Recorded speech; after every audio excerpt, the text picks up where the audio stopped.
প্রিয় ষষ্ঠ শ্রেণীর শিক্ষার্থীরা, আজকে তোমাদেরকে গণিতের প্রথম অধ্যায়ের তৃতীয় পার্টটি করাবো। আগের পার্ট যদি তোমরা দেখে না থাকো তাহলে চ্যানেলের প্লেলিস্ট থেকে দেখে আসতে পারো। আজকে আমরা গত পার্টে আমরা বৃহত্তম এবং ক্ষুদ্রতম সংখ্যা গঠন করা শিখেছিলাম। আজকে আমরা এই 1.3 আন্তর্জাতিক গণনা পদ্ধতি এখান থেকে শুরু করব। আন্তর্জাতিক আমরা কিন্তু দেশীয় গণনা পদ্ধতি শিখেছিলাম, যে একক, দশক। এই যে আমরা আগের পার্টেই দেখেছিলাম দেশীয় পদ্ধতি, একক, দশক, শতক, হাজার, অযুত, লক্ষ, নিযুত, কোটি। আবার কোটিতে কয়টি অঙ্ক থাকে?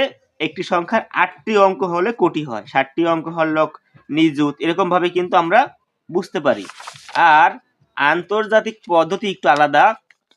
সেখানে এককের ঘরে থাকে একটি, দশকের ঘরে একটি, শতকের ঘরেও একটি, হাজারের ঘরে 3টি, মিলিয়নের ঘরে 3টি, বিলিয়নের ঘরে 3টি। তাহলে আমরা কিভাবে শিখবো? একক, দশক, শতক, হাজার, মিলিয়ন, বিলিয়ন। এটা কিন্তু আর সবসময়ের জন্য 3 ঘর পর পর কমা দিতে হবে।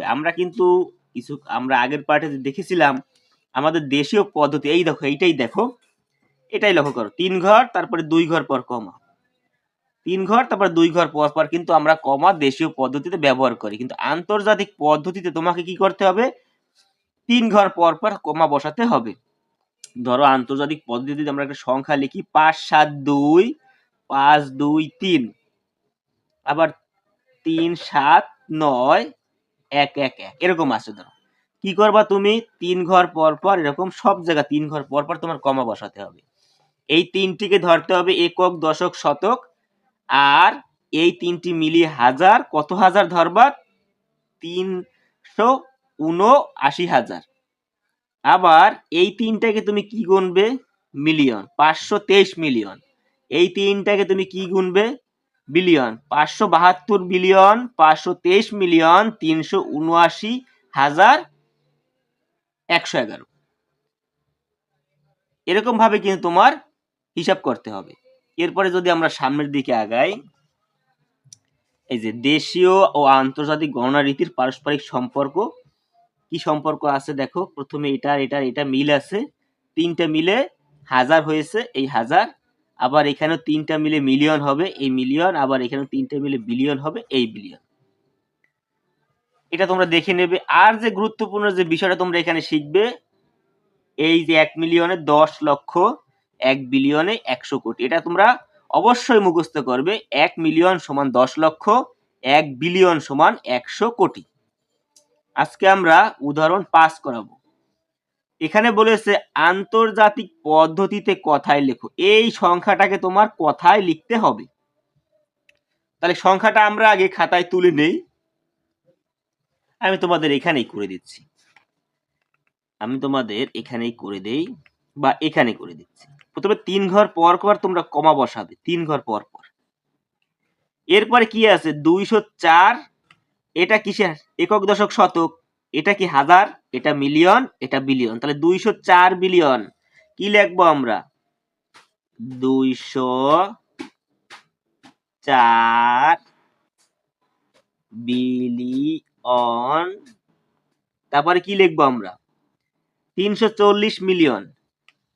340 মিলিয়ন, 40 মিলিয়ন। এটা কিন্তু এক লাইনে তোমরা লিখবে। 340 মিলিয়ন, 432 হাজার, 432। খাতায় লিখে দিলে একটু ভালো হতো, বুঝতে 32,004। ব্যাস, এই যে 4। এখানে দেখো শতক, দশক এবং শতকের ঘরে কিছু নেই। তাহলে এক লাইনে তোমরা কি লিখবে? 204 বিলিয়ন, 340 মিলিয়ন, 432,004। এটা কিন্তু আন্তর্জাতিক পদ্ধতিতে কথায় লেখা আমাদের হয়ে গেল। এরপর আমরা যদি উদাহরণ 6তে যাই, আমাদের কি বলেছে দেখো। 5 মিলিয়ন কত লক্ষ?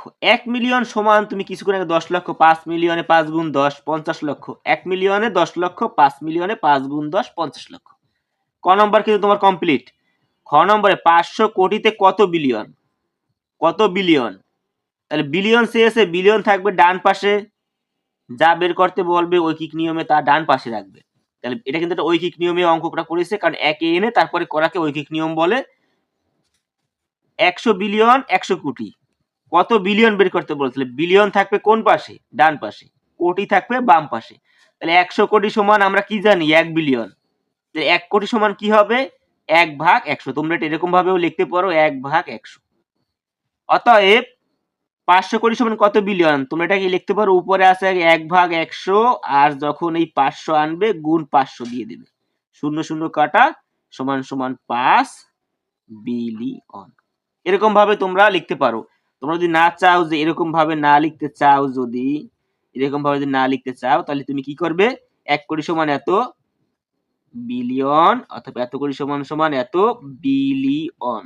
কত বিলিয়ন কাটাকাটি করলে পাবা? 5 বিলিয়ন। আজকের পাঠ এই পর্যন্তই।